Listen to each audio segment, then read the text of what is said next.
Le cours du jour spécial montres et bijoux avec la maison Chopard.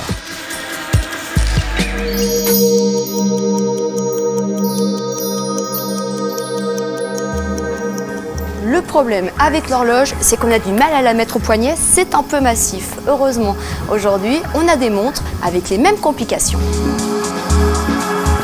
Alors dites-moi Daniel, on est où là? Alors, nous nous trouvons dans un atelier d'assemblage de mouvements et de montres, essentiellement donc des montres pour hommes.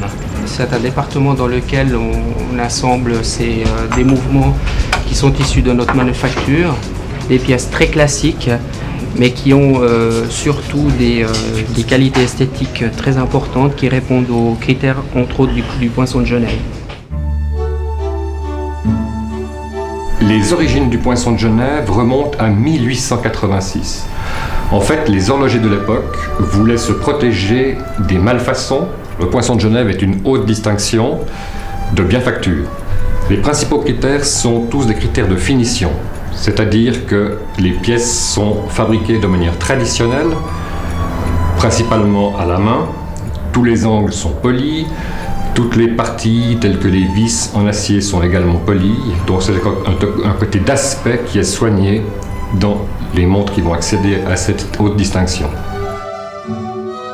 Alors l'homme ne se contente plus du tout d'avoir de simples montres. On a entendu parler de montres à complications. Alors effectivement, ce qu'on entend par complication, c'est en principe tout ce qui s'affiche en plus dans une montre que l'heure, la minute et la seconde. Mais plus particulièrement, on peut parler d'une montre à complication comme un quantième perpétuel ou un chronographe. Les montres mécaniques n'ont pas la même marche selon la position à laquelle elles sont soumises. Selon la position dans laquelle je me tiens, le bras en bas, les bras croisés ou le bras en l'air, la précision peut être sensiblement différente, avec des écarts de plusieurs secondes par jour. Le dispositif du tourbillon, comme son nom l'indique, c'est qu'on a mis en rotation cet organe réglant, de sorte que sa position bouge sans cesse, ce qui donne en final une marche moyenne très stable et régulière. Dans la montre ancienne, je pense qu'il y a ce côté humain, dans le sens que c'est un mécanisme, on comprend encore comment ça fonctionne, c'est des petits rouages, ça fait du bruit, il y a un battement de cœur. Des hommes d'affaires qui vont se mettre certaines fois à quatre pattes devant la vitrine pour savourer leur découverte. J'ai un client, dans son enfance, il s'endormait en écoutant une montre.